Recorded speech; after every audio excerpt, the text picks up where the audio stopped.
From the University of California, Irvine, this is UCI Minds Spotlight on Care, the podcast where we share stories, experiences, tips, and advice on caring for loved ones affected by Alzheimer's and other dementias. Hello and welcome to Spotlight on Care. I'm Virginia Nave and I'm here with my co-host Steve O'Leary. Today our subject is keeping caregivers' sanity, how to avoid stress and burnout. Our guest will help us know how to become what she calls a conscious caregiver. Before we get started, I know that this subject is near and dear to Steve's heart because he has a men's support group, and I think they talk about this subject a lot. So, Steve, do you want to say something about caregiver stress and burnout? Sure. I was going to talk a little bit about the value of groups and the group therapy. And even though it may sound or feel intimidating to get together either with a bunch of other guys who are dealing with the wives with a memory issue or even with young adults, it is a very powerful opportunity for you to share. And you can build up a lot of stress in your system if you don't have an outlet with which to talk to. So it's one powerful way to do it. I know that Linda will talk about some others, and I would urge you to join a group. It sounds like it's going to be intimidating, and it is a little bit to begin with, but it really isn't long term. And you will build friendships that will carry you through this process. Steve, do you find that you need to kind of coax a man to join a support group?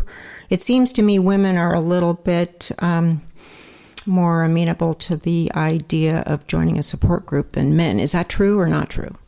Yes, I think that's true. I've had several people call and ask about it, and we talk about it, and then they decide that they're not going to participate.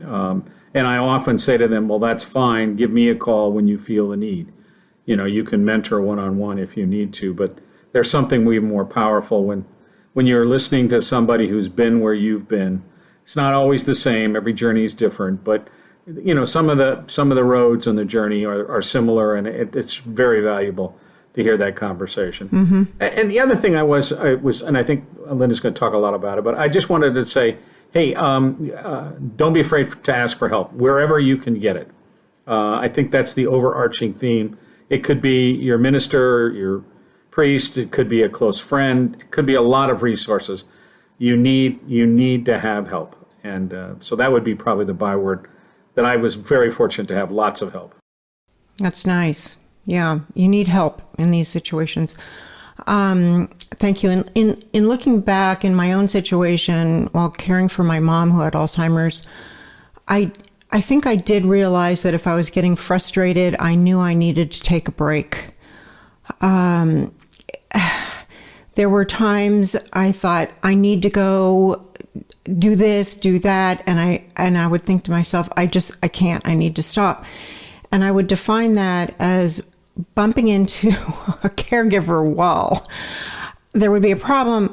I would fix the problem, hopefully, and then I knew somehow, some way there was going to be another wall that we'd be hitting. So, you just do your best. Anyway, today's guest is Linda Abbit. She is an elder care professional with more than 25 years experience caring for her parents and other family members. She's the author of a book called The Conscious Caregiver, a mindful approach to caring for your loved one without losing yourself. She recently retired from her position as a community outreach manager for the Alzheimer's Family Center in Huntington Beach, California. She also has an active Facebook page called Tender Loving Elder Care. Welcome, Linda. We're glad you're here with us today. Thank you, Virginia and Steve, for inviting me to be on your podcast. I'm delighted to be here speaking with you. Oh, we're glad. I have to second everything Steve said.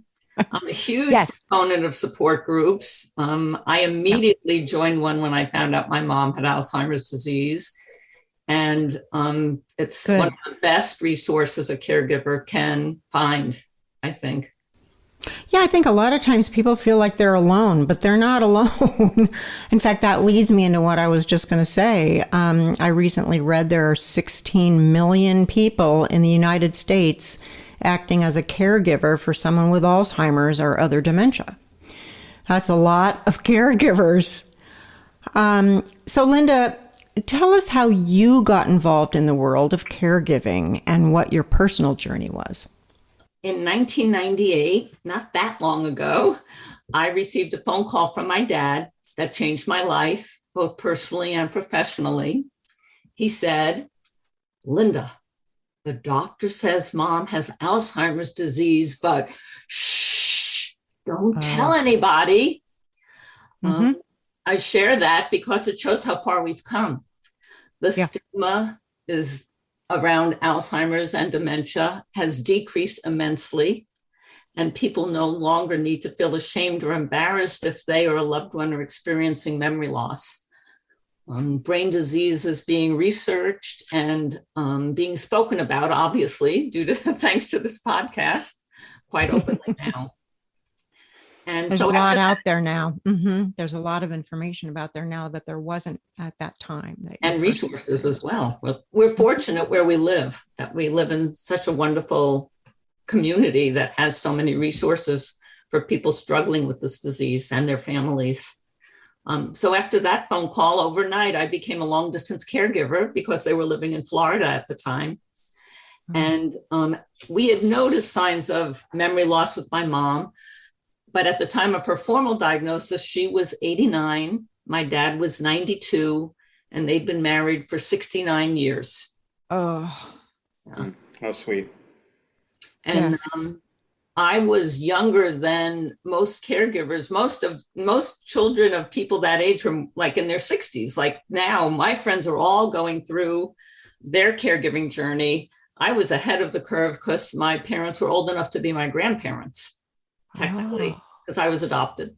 That's another long story. Actually, I was a backup caregiver. I would fly to Florida to visit and support my dad in his role as primary caregiver. And I also was a sandwich generation caregiver because our son was 9 years old at the time of her diagnosis. So would your dad call you and tell you what was going on? That was all we had in those days was phone calls. We couldn't Zoom or FaceTime or anything. I urged him to try to find support there. And there was family there, but they were also all elderly and dealing with their own health concerns and families. So eventually, as my mom declined, he realized he needed more help. And they did move out here for the last several years. He luckily stayed by her side through all of the stages. And at first they lived in an assisted living community, and then they had to move to a boarding care. Okay. Unfortunately, like many caregivers, my dad died first in 2005 at age 98. And my mom died in 2009, 2 months shy of her 100th birthday. Oh, my. So while all that was going on, I was also part of a caregiving team of cousins cross country who cared for my Aunt Rose, who lived in Manhattan and was a widow and had no children. Oh. So I've been through a lot of different experiences as a caregiver. Oh my goodness, all that on your plate at once. So tell us, what is a conscious caregiver? A conscious caregiver is a caregiver who chooses to allot time, energy, and compassion to themselves as well as their care recipient. That's one of the most important lessons I learned, that it's vital for caregivers to practice self-care. And my little motto that I like to say is self-care is not selfish. Yeah, that's a great line. Quality of caregiving improves when the caregiver takes care of themselves. It improves for them and it improves for their care recipient and loved ones. Yeah, you can't take care of someone else unless you're in the shape to do so. Talk to us about the role confusion. changing of roles. Yes, that happens because as things change, you and your loved one feel uncertain about how to relate to and interact with one another. For example, do you still feel like their spouse, or do you feel like now you're their parent? Right. That's very heartbreaking for a spouse to go through. I saw it with my dad, and I hear about it all the time. It's hard to separate your new role as caregiver from your old roles. I mean, you've been a parent or a child for 50 years. And so it's hard for both parties. I think I found that the toughest part. My mom was my mom. I went to her for things. She would give me advice, and then all of a sudden I'm acting like a parent almost to her. And it took me a while to get used to that whole concept. Well, caregiving for a parent is often called role reversal, but I prefer role confusion because it's not a true reversal. You can't erase all those years that you spent as a child and a parent. They can't either. But, and also you don't have that legal responsibility that you do for your children. Exactly right. You can't tell your parent what to do unless they reach the point where they're so declined and you have power of attorney. And that also brings up the point that you should allow your parent to participate in their care plan and end of life decisions and wishes until they are no longer cognitively able to, or if safety is a concern. Right. It's very easy for us to charge in and try to take over, but that's not the best approach for sure. It's a difficult approach. They're not used to having you do that either. Right. And they don't like it usually, especially initially. Yes. They're dealing with the loss of independence, mobility, energy, strength. And then to have their child start telling them what to do isn't always that pleasant an experience. It's just odd and oftentimes unpleasant. I was lucky Mom was very cooperative about that, but I know friends have gone through their parent not being cooperative about that, didn't want to give up any sort of control, even though they kind of knew they were losing it. Yeah. What advice do you have, Linda, about denial, where a parent or a loved one, your wife or your husband, is in denial about the disease and you're trying to convince them of the fact that they need help and we need help? How do you deal with that stress? I would suggest baby steps, not try to do a big change all at once, but broach the topic. It might take several conversations over time. And also, like you mentioned, a circle of support. If you've had created that with your siblings, neighbors, friend, whoever is in part of your circle of support, maybe they can broach the subject and get the conversation started.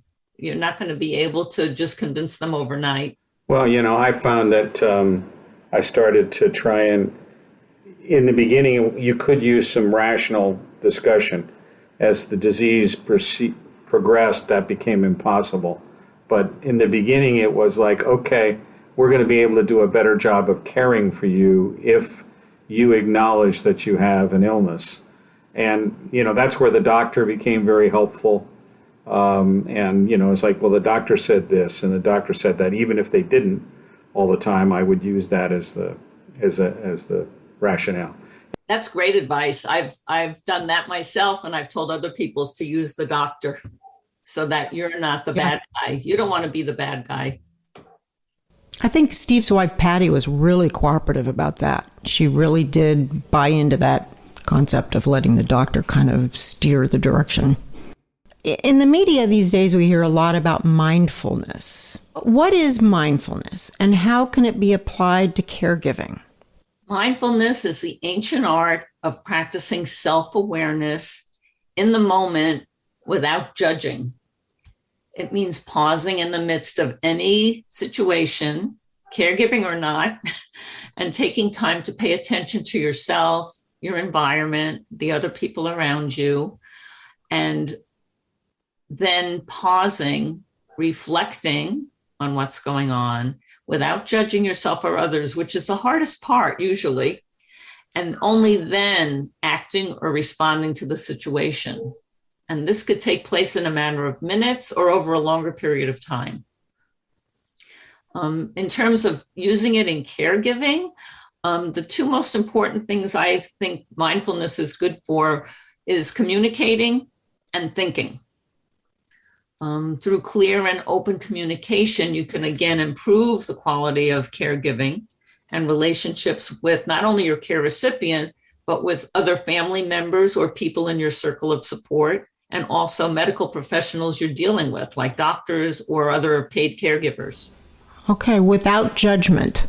We all have that brain thing going on all the time, criticizing ourselves. At least I know I do. Yeah, I think they call that self-talk.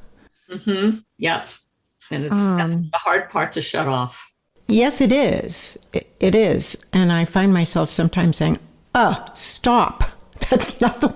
Steve, do you experience that too, or did you?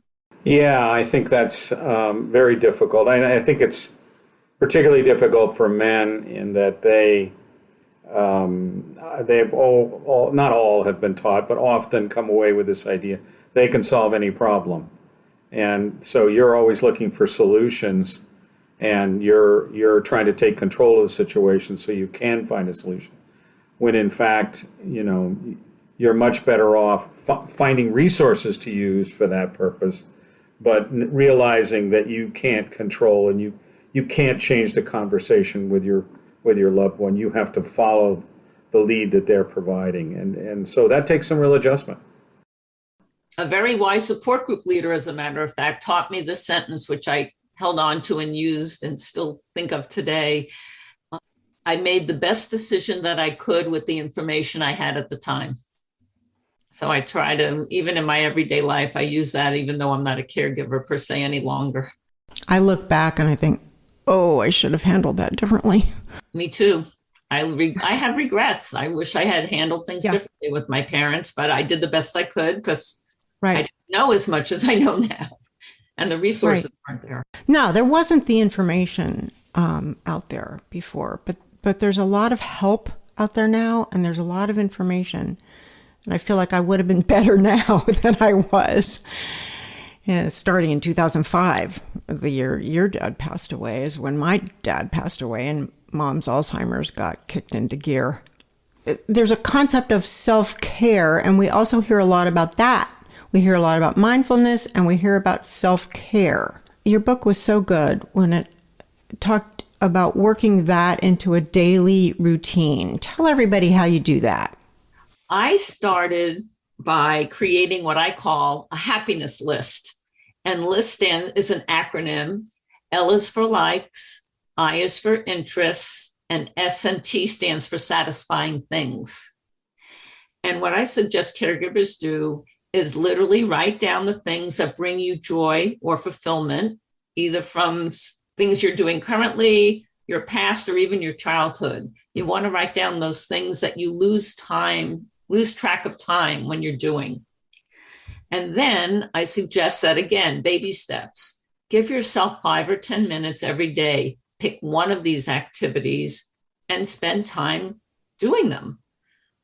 And then I guarantee, because that 5 or 10 minute break will then expand into longer time, and you will find ways to, I call it pampering yourself. Yeah, it gets to be a habit.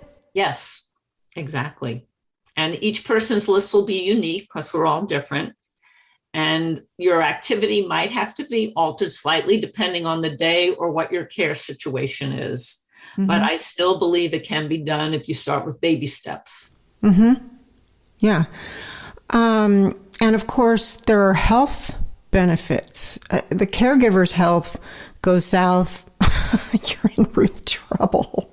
Yeah. I mean, self-care will improve your physical health. Obviously, your mental health. You'll feel less frustration, guilt, anxiety. You'll probably sleep better, and hopefully you'll have a better self-esteem, feeling better about yourself in general if you're doing things you like. Exactly. People forget to do that when they're being a caregiver, but it's really important. Linda, would you suggest any specific, I love that, this idea of tapping back into what makes you happy.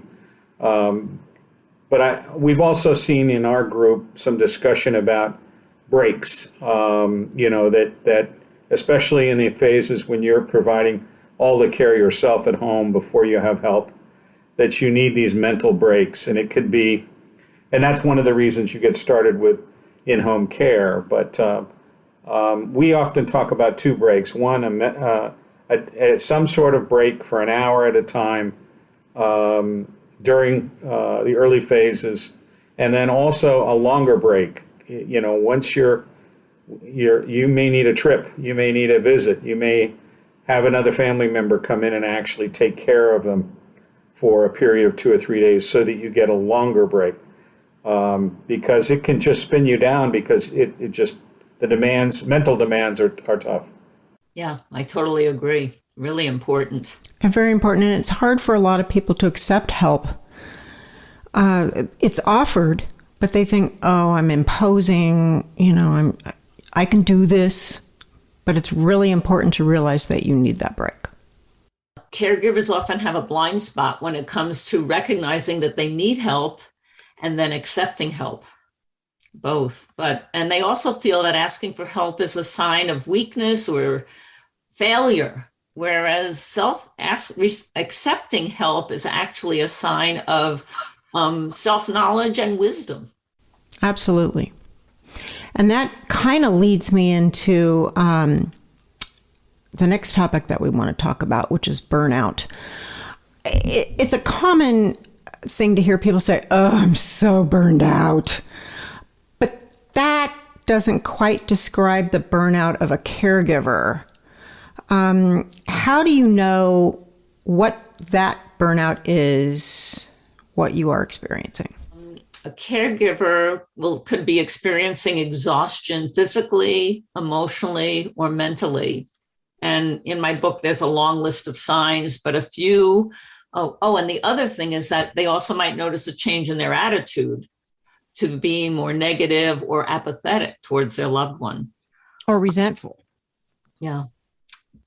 Signs would be, has your sleep patterns changed? Do you feel more worried or anxious? Are you constantly irritated? Are things upsetting you that didn't upset you before? And do you find yourself speaking sharply to your loved one or care recipient? Are you having a hard time getting through the day? Yeah. So what are you supposed to do? Don't get to that point.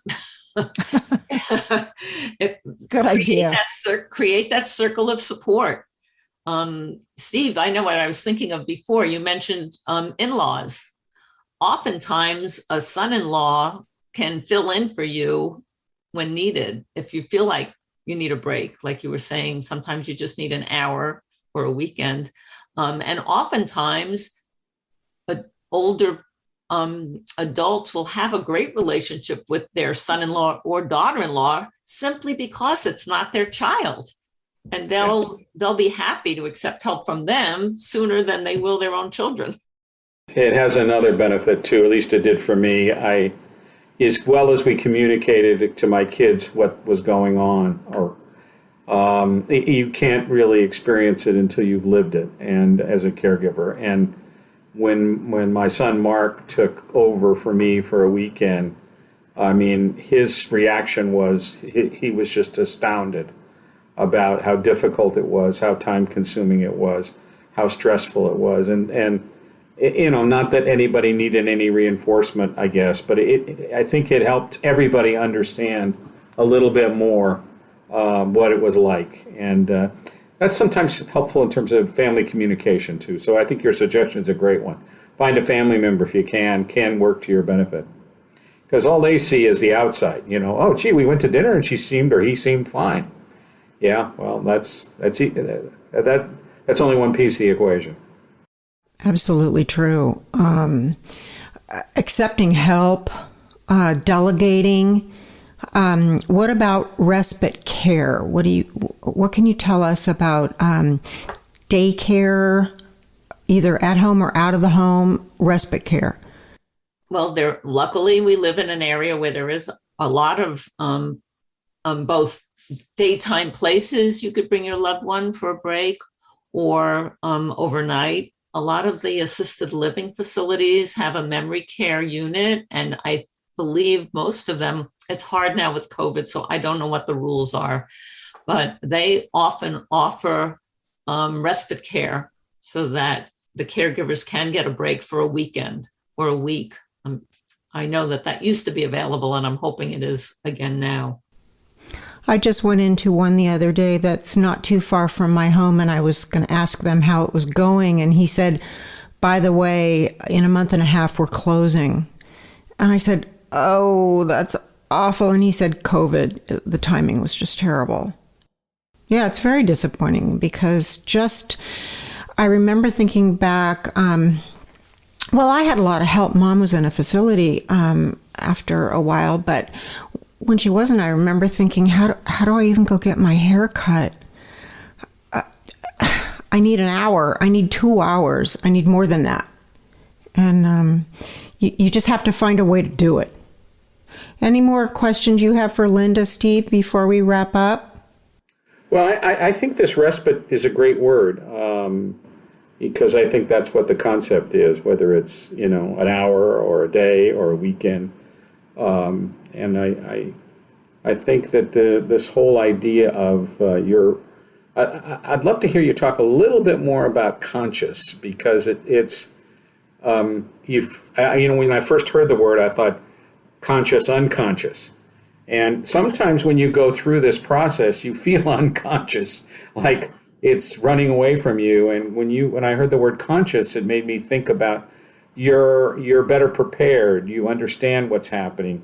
Is that your take on it in terms of what's the ultimate goal for you as a caregiver to try and accomplish? Well, when you're being a conscious caregiver, you're making choices to be more mindful and be more aware of yourself. So you do, right from the get-go, you're giving yourself more time and more compassion. You're being easier on yourself and by that attitude shift, you approach things differently. Yeah, that's definitely the case. I'll never forget visiting a couple of very close friends of ours, and both of them, after seeing the two of us interact, took me aside and said, "Boy, you really changed." And I'm going, "What?" And I took it, well, what? Yeah, I'm not changed. I'm still the guy I was before. And the reality was, I had learned, in their opinion, a level of patience that I had never shown before, and which was a nice compliment. So, I think that is the process that you go through. And if it's possible to look at things that occur in your life as a result of this journey, you can come out the other side a better person. At least I felt like I did. I feel that way as well. Mm-hmm. I learned things about myself.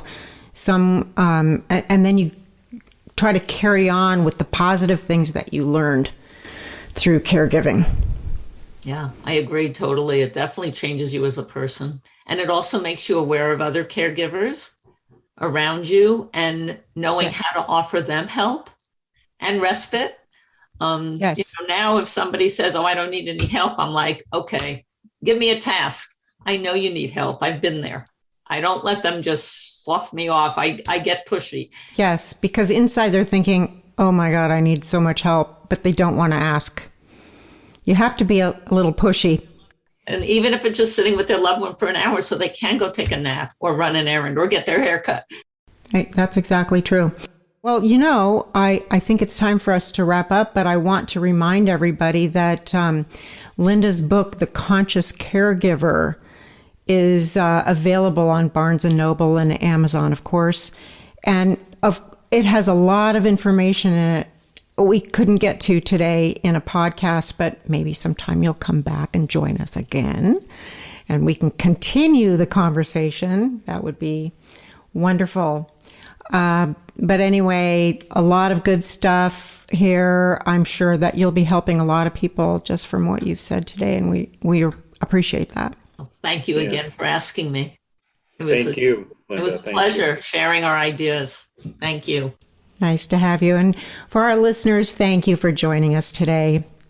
Please join us again on Spotlight on Care, where we try to give helpful tips and information for dementia caregivers. Spotlight on Care is produced by the University of California, Irvine Institute for Memory Impairments and Neurological Disorders, UCI Mind. Interviews focus on personal caregiving journeys and may not represent the views of UCI Mind. Individuals concerned about cognitive disorders, prevention, or treatment should seek expert diagnosis and care.